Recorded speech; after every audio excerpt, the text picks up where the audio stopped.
Hello everyone. So for this week's module, we're going to be talking about something that is very near to my heart, as I've mentioned a few times throughout our semester.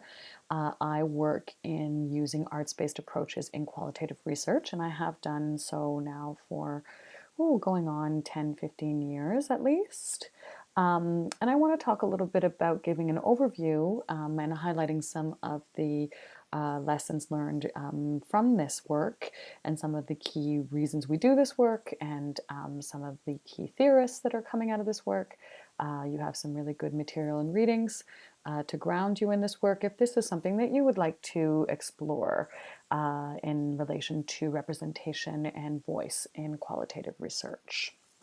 So I start with the idea of representation, because much of the push towards arts is not just because it's fun and perhaps kind of a cool thing to do, but it's largely in relation to this idea of the crisis of representation and this notion that I think has come up in your own questions, in many of the discussions and foundational theoretical stances that we've been looking at all semester, in sort of thinking about how we do if we're trying to capture the lived experience and the complexities of knowing of participants in research, and actually kind of change this idea of power in relation to research, then we have to think kind of deeply about what we're doing when we're representing research.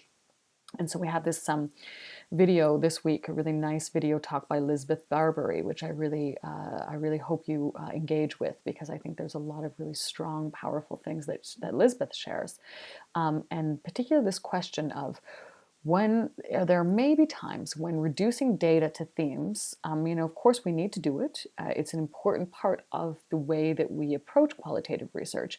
But some of you already have expressed some discomfort with how you figure out how to relay voice in relation to reducing and sort of, pulling apart the data. And sometimes maybe this might work to silence underrepresented voices, and it might also decontextualize the data in ways that make it less meaningful. So if we're feeling that the data needs to speak in a more rich way, or that we have the opportunity for it to speak in a more rich way, then we might want to think about how we use art-based approaches to do that, because the arts do represent ideas and feelings and emotions and realities that are more complex, and that are in many ways more grounded in experience, in the full nature of human experience, rather than text, which speaks often to a more kind of a certain kind of knowledge, or a certain kind of a receiving of knowledge. So the arts are in general more effective, focused more on emotion, focused more on the full breadth of experience from embodied experiences, rather than just head experiences, rather than just intellectual experiences. So this idea, this notion of how we represent, how we honor voice, and how we communicate that back to an external audience, by which I mean an audience that didn't have the opportunity to hear directly from the participants, because they are hearing the data translated, they're hearing the data communicated to them through the researcher, not from the people with the lived experience. There are lots of powerful ways that we can use the arts to capture these moments of communication, and even to capture data for communication, and thinking about the way that we communicate in storytelling, and how can we use the arts to do that. It's also a way of deconstructing and decolonizing questions that we've already had, and questions, again, discussions we've had in class about ethnography, how we use ethnography, who is the gatekeeper around that kind of knowledge, and ways that might be very problematic in some communities. We've talked about that in particular in relation to the way Indigenous knowledges are constructed. And again, issues of voice and representation, and can we use the arts to decolonize, as we've already had a really nice session on talking about colonial lenses and Western lenses, and the way that we might reproduce those kinds of ways of knowing when we're using more traditional kinds of knowledge production. And so can creative ways of using knowledge, and can arts-based ways challenge that? And the other thing, which I've mentioned a few times as well, is this idea of participatory action research. So research that really seeks to break down barriers between the research and quote unquote subjects, so that you're now flipping the voice and really providing the storytelling from the personal point of view of the participant. And so this crisis of representation and the ways in which arts-based creative approaches can help us deal with these tensions is one of the key reasons why arts-based research has emerged, and why the arts have found a very rich home in qualitative research, and how this has really gained a lot of popularity over time. One of the key foundations of this work is in something called the Pedagogy of the Oppressed by Paulo Freire. So Paulo Freire was actually a popular educator who worked in Brazil with people living in poverty, people living with poverty, and in particular worked with folks who didn't have a lot of literacy, children or migrant workers, folks who didn't have the opportunity for a lot of formal education, and use the arts to create a dialogic experience with them, and to allow them to be drivers of research and knowledge making. And Paulo Freire created what is now considered to be a very foundational and very key piece of theory, which is his critical pedagogy, which is captured by this idea that listening precedes dialogue, precedes action. And you may well have encountered this at some point in your environmental studies education and action. It is certainly foundational for a lot of pieces, but folks in arts-based qualitative research have also really grounded much of their work, or he, in his critical pedagogy, has emerged as a key theoretical piece informing the turn towards arts-based qualitative research, as we say.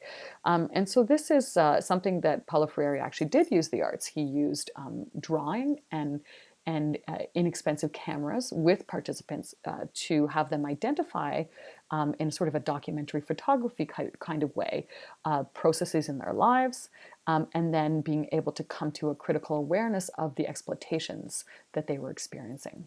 And I'll talk about an example from my own work in a few minutes to try to illustrate this. So this is a guiding idea that consciousness and the idea of experience needs to come from participants, and that through discussion, through hearing about experiences, and then through dialogue on that, we come to better understand, we come to a deeper consciousness raising about the issues that are happening, and then we have a collective capacity to act on them. And this is, again, where power dynamics come into place. So, folks who have the ability to broker relationships with folks that are experiencing oppression can perhaps engage in dialogue that allows those people a voice when they have traditionally not had one, and then hopefully can communicate back to decision makers, policy makers, educational systems, other kinds of places, those experiences to engage broader in social awareness and even activism and action on these issues. So the idea, again, of participatory action research is really that the research is not done just to further knowledge. It's done to use knowledge as a tool for action. And again, Friere has been a guiding, foundational sort of informer of this approach.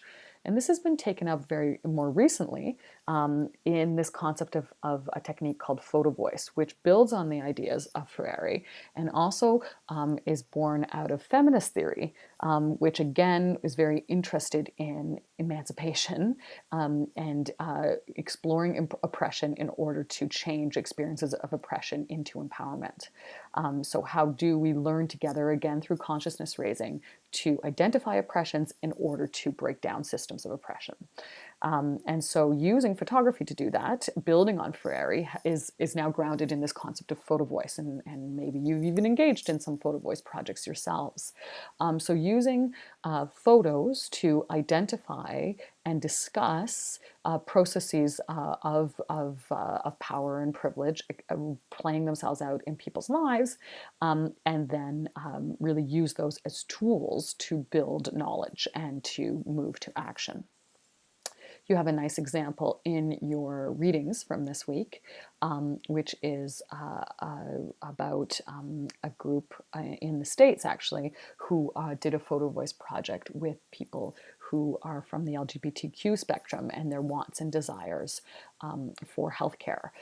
So this is a video that shows you a Photovoice in Action project. So I said I would show you an example from my own work. So this is something I've engaged in several times with lots of different groups of young people in Canada, but also folks from different countries. And this is an example of a Photovoice photo that was taken in an area called Mathare, which is in Nairobi, Kenya. And this is a description of the housing there and the poverty that folks are experiencing. And you see that this photo depicts, as the caption reads, houses that are leaky when it rains, and having a lack of funds to repair houses. So living in a context of poverty.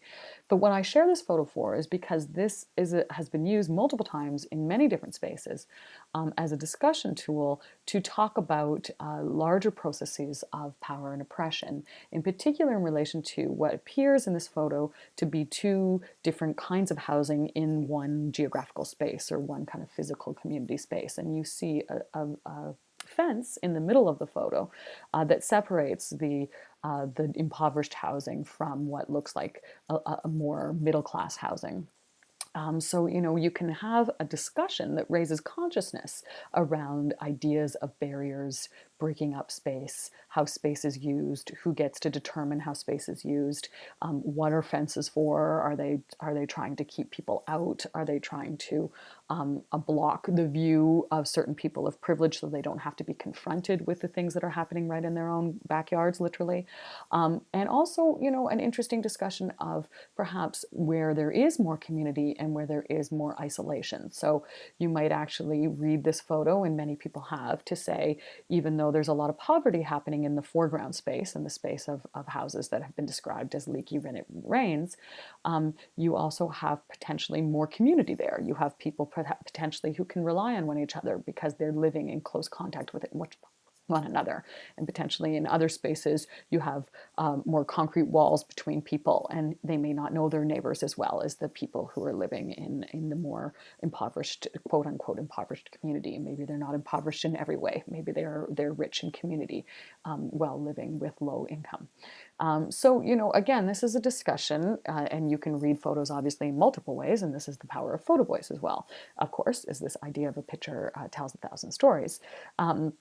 And this is an illustration of the ways in which we can use these kind of visual methodologies to engage in documentation of lived experiences and realities that tell stories, sometimes in more compelling and emotive ways than we might do with simple transcript data, interviews and transcript data, but also that allow us to critically analyze and discuss and hopefully build some kind of awareness that then can be used. The goal, at least, is that they're used towards action.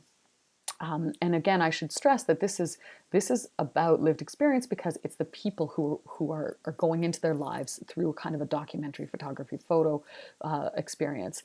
So I'm not taking these photos. The young people who are the quote unquote participants of the project, who are actually really the theorists taking the photos and showing us their experiences through their own eyes. And so this is the whole concept of participatory, that they are documenting themselves, the research, rather than say, a participant observation where we're standing outside of the setting and we're watching something. And then, well, we're not outside because hopefully we're also engaging in the setting. So we're not a neutral observer, we're participating, but we're the researchers. In participatory visual methods, we're actually allowing the folks that have the lived experience to be the researchers. And that's the whole flipping of the idea of who's the researcher and who's the subject. Here's a quote from one of the participants in one of these projects. The group that I worked with was called Youth Voices, and talking about the pictures as a tool to realize confidence and power, more powerful than textbooks, so perhaps more powerful than the traditional kinds of way that we share knowledge, and a powerful way to communicate. So these capture some of the themes of these kind of methods and why we might want to use the arts to engage in research and communicating research. And so again, a few times I've used the term participatory visual methods, and Photovoice was one of the first ones to arrive on the scene and be coined the term, and now you see many photo voice projects in literature, and throughout different community spaces. So really caught on as a methodology and a tool and a practice to allow for this kind of participatory research. But we've also seen in our digital age this grow from photography to video, and beyond. And so now we see not just participatory photography, but also participatory video and what people are calling cell films. Sometimes you see the term cell films. And this is, the fact that we all have these very powerful, digital media tools, most of us in our pockets, that allow us to capture story in a really powerful way. And so cell films, like photography, can be little mini documentary type processes, again, that are created by community members, people with lived experience, to tell the stories of their communities in little snippets of video, very similar to the photography, but with the actual focus on video, and also the focus on the digital. And also digital storytelling, which grows out of this idea as well, is now a real growing area in participatory visual methods. So this, as this thumbnail here says, combines oral tradition of storytelling with visual and sound capabilities of digital media. And so you have actual processes where people engage in developing digital stories with participants and community members, so they can tell their stories, so that we can hear the voices of their experiences.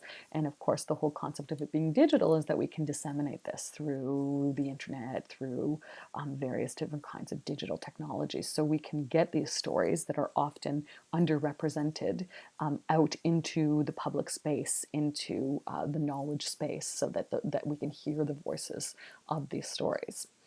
And you have a really nice example of participatory video, in particular using the terminology cell film, in your readings this week. And that's again another project by Sarah Flicker, and this is a project working with Saskatoon girls in Indigenous from Indigenous communities in Saskatoon, and speaking back to gender-based violence. So a really powerful example of how cell films can be used and are used both as modes of representation, as modes of inquiry, as modes of knowledge production, so that we can build evidence base about the problem of gender-based violence that's happening in these communities, and also of modes of communication, so that these little films can be shown to policymakers, they can be shown to educators, they can be shown to other leaders in the communities, so that they can become even more aware of the experiences of the people who they represent. So it really empowers on multiple levels, and really seeks to motivate decision-making and change in relation to the issues that are being covered in the videos. And we also see participatory visual methods in person as well. So they can be more digital. By in person I mean in more traditional art making. So they can be more digital, but they can also be using drawing or murals, or also something we call body mapping. So you can use paint and paper and other kinds of physical art tools, rather than just digital media tools, to create these participatory visual methods. And body mapping is an interesting process where folks create images based on experiences, where they locate that in their own embodied experience. And this one here, I believe, is from a project on migration, and so the embodied experiences of migration. And you have some really interesting material that I've provided to you this week, which are by some real important theorists, modern theorists, or current sort of leaders of this work. You have Harper and Gubrium's book on participatory visual methods, and you also have Claudia Mitchell's book, and both of those books are available digitally through the York Library. And so if you're interested in this work and you want to learn more about it, then there are definitely ways that you can get very grounded in this, and I encourage you to check those books, and there's many other resources by which you can use these kind of tools. And I think many of you are well primed to do so, because you've already been asking questions, and some of you probably have done some of this work. But much of the questions that have come up in our class around how we represent and how we ensure that we're engaging ethically, and that we're allowing the voice of participants to be central in the theorizing that we're doing. These are methods that really seek to speak to this in really powerful ways. And so, why are we doing this kind of research? Well, we're doing it because we're researching in, through, and with the visual. And so the visual can be the form of actual knowledge production, the actual image itself, whatever it is, whether it's a photography, whether it's a piece of video, or whether it's a drawing. It itself can be coded. It has its own knowledge in it. If you go back to that photo that I was speaking about in terms of the impoverished housing in Kenya, and the two different communities in that one communal space separated by the fence, then you could actually code the fence. You can code the different parts of that photo. So the visual becomes an actual piece of inquiry, and it also becomes a piece of data collection. So if you have a transcript of you can transcribe the video, and you can identify themes in the video, or you can also, in the photos, oftentimes you saw this, and it also comes up in the video with the LGBTQ experiences in healthcare. They identify themes from those photos. And so between the visual as inquiry and the visual as data collection, you can actually generate knowledge. And so these are how we use these tools actually as methods of data collection, as methods really of inquiry. But they can also be used as methods of dissemination. So you can see that we developed something very powerful. Talk about the storytelling that we talked about last session in class. We developed very powerful stories that can be used to disseminate to others, as I've mentioned a few times. And these things can all kind of go together. So we might start using visual methods, whether it's photography or video, as methods of data collection, but of course they could also produce for us very powerful tools that we can use as methods of data dissemination. And so there's a real richness to both what we're collecting as data and what we're able to communicate back using these methods. But also, in addition to using these methods in participatory ways, we can also use them with more traditional kinds of qualitative methods in order to represent data. So this is the case in which we might have collected data using things like focus groups and interviews, more traditional methods, but then we want to represent that data in a more powerful way than just using data tables or even diagrams. We want to represent the data using creative approaches, because that we feel will better serve the data. So it will better speak to the richness of the stories that are coming out of the data. So this might not be the participants themselves that are creating the art. They might have created the content that then is used to create the art. So sometimes we use arts-based approaches in which the participatory is very central, and then sometimes we use arts-based approaches in which we've already collected data, and then we're communicating that data using arts-based techniques. And you have several examples in this week's materials as well. So one that comes up both in the videos for this week and in one of the readings for this week is this play called Cracked. So Cracked is a play that uses research to develop content for a play and then a subsequent film with people living with dementia. So the play addresses living with dementia, using and participating with people with lived experiences of dementia. So they don't actually they're not the actors in the play, but they are the people who help develop the play. And so they used existing research to identify main themes. So they did your traditional research literature review. So traditional research that's out there, but done in traditional ways, whether it's through interviews or maybe even quantitative research. They've done a review to identify key things that we know about the experiences of living with dementia because of existing literature. Then they also did focus groups with people with dementia and their care providers to really engage in understanding the lived experiences directly from people that they could work directly with. And then they did a community arts-based workshop with people living with dementia, with their care providers and partners, with visual artists and actors and health researchers. So they take this data, come together in an arts-based kind of process, to develop the content for this play.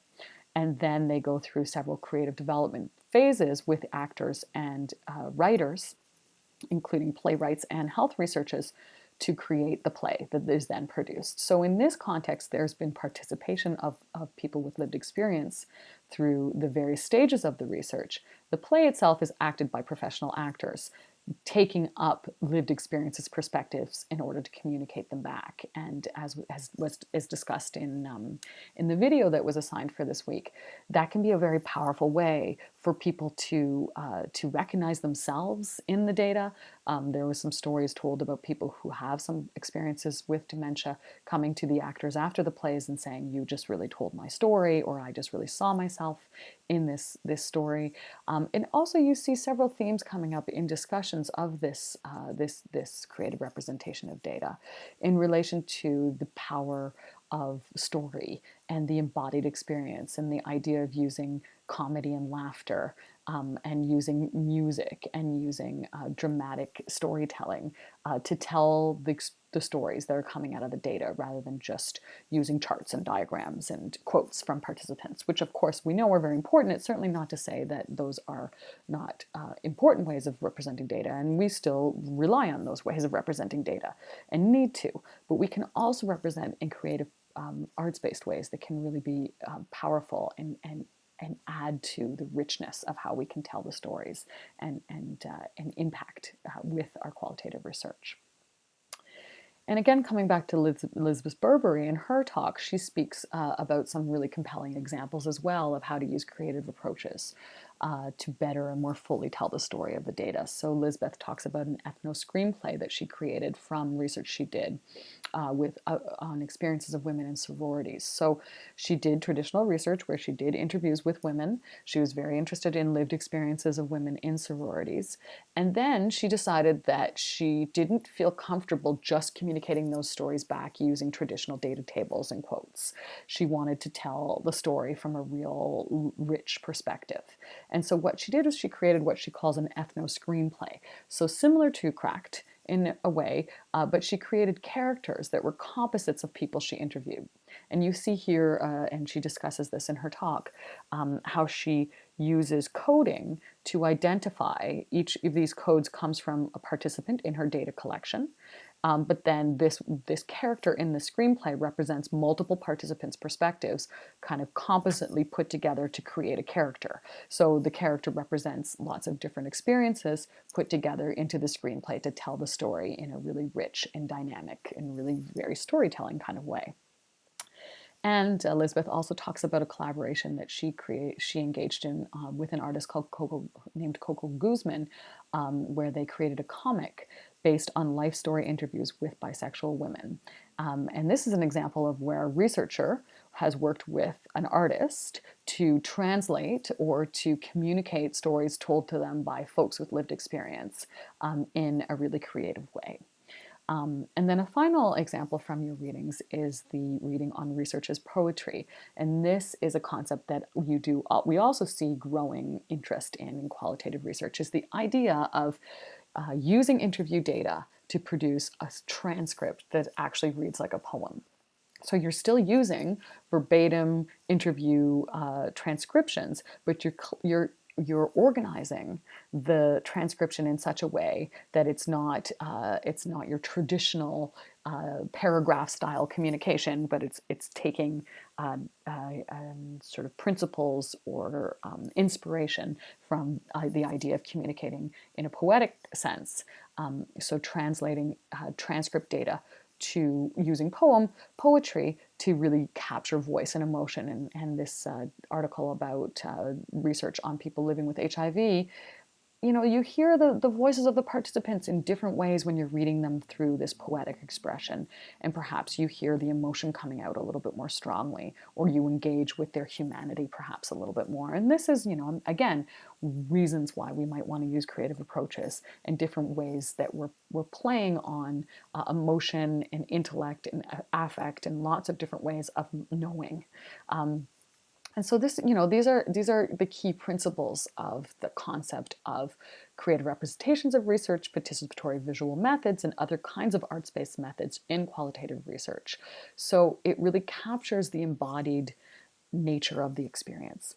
And it allows us to reflect on that experience and hopefully maybe take action on that experience, because it allows us to look at multiplicities of experiences, different ways of knowing. Perhaps it doesn't break the data apart as much as other kinds of coding and more traditional kind of methods might sort of kind of separate the data too much. But this allows for the data to stay richly in a kind of a storytelling sort of a format.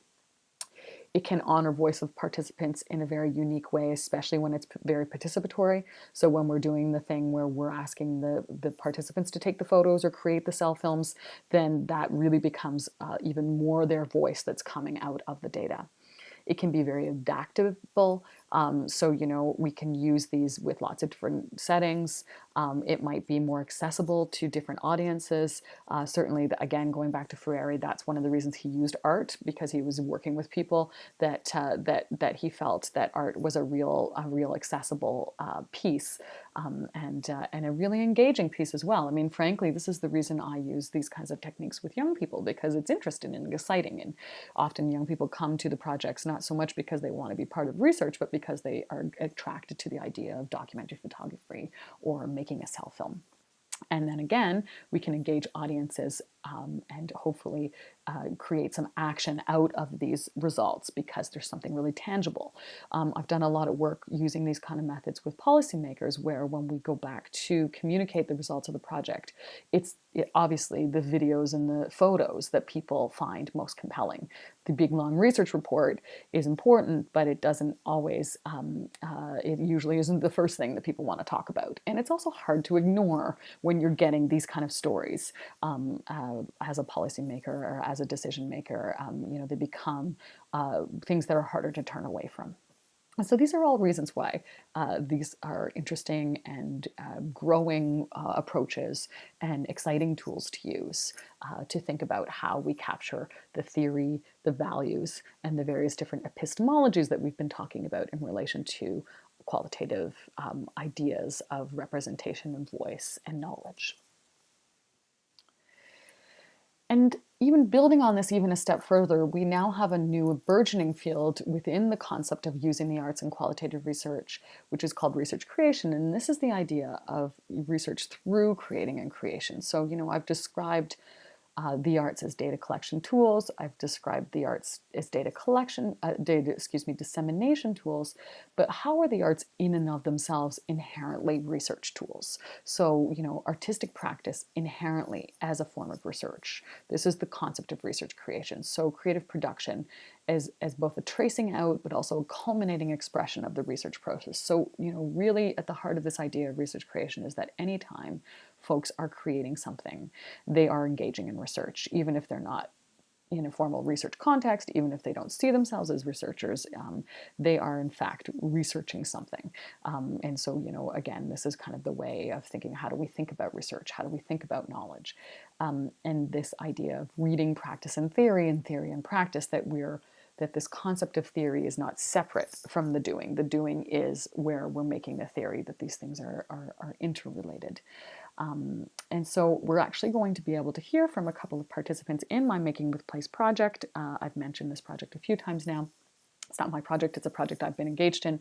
And some of the key leaders on that project, Bert Whitecrow and Phyllis Novak, will be able to join us as guests on March 29th, on our Zoom session on March 29th. And we'll get a chance to hear from them about things that they made and the research processes they engaged in through the making, and things that they learned in relation to this idea of creating through and research through creating. So I really hope you engage with that session, and I'm going to post some material that you can watch, obviously, before we get to that Zoom session. And I really hope you come to that session with some exciting ideas and questions and dialogue as we have throughout the semester, because I think you're going to enjoy the perspectives that Bert and Phyllis can bring to our collective knowledge building. And I just want to finish off by reminding you all that in the next 2 weeks we are having presentations in tutorial. This is for your final analysis assignment. So we decided that we will run these over 2 sessions if need be. So come to next tutorial hopefully ready to present, but if we don't have time for everybody to present, then we will have the following week space for presentations. Your TAs will be in touch with you to set up the order of the presentations for you to sign up. I believe they're going to use a Google Doc for you to sign up for which presentation slot you'd like to present in. So make sure you're keeping an eye out for the email from your TAs and get onto that presentation list. And this is really an important time for you to incentivize you to get going on the final assignment. It's definitely a multi-stage assignment, so you don't want to leave it to the last minute. And also it gets you a chance to get some feedback. If you hit any roadblocks while you're trying to develop your research question or identify your sample or figure out how to code, this is a chance for you to present your work in progress. So you'll be presenting 5 minutes per group. If you're working individually, obviously present by yourself. If you're working with other people, then it's 1 presentation per group. If you are, though, in separate tutorials, then you'll do 1 presentation per tutorial. So if you're in a group of 2 and you're in separate tutorials, each of you will present in your tutorial. If you're in a group of 3 and 2 of you are in one tutorial and one's in another, then you'll do 1 presentation per tutorial. So allowing each TA to hear and for you to get feedback from your TAs. And you need to cover your work to date. So, hopefully you will have already developed your research question and are in the process of selecting your data and hopefully starting to code your data. But come with wherever you're at. The presentation is really about the chance for you to speak aloud about the process you're engaging in. Often we do this in qualitative research, is that we check in about our research processes as we're going through the research processes, because we learn a lot from actually talking to other people about where we're at with the research. So, feel free to come with where you're at and to hopefully get some feedback on where you're at. And you'll also provide a 1-page summary of the presentation to your tutorial assistant. This is 1 paper per group, so 1-page summary, same one for each group member. You submit it to your TA, and then you would submit that at the start of the tutorial so your TA has it when you're doing your presentation. And I should also clarify that if you're working in groups, then the final paper is a group paper, so it's 1 paper for the whole group.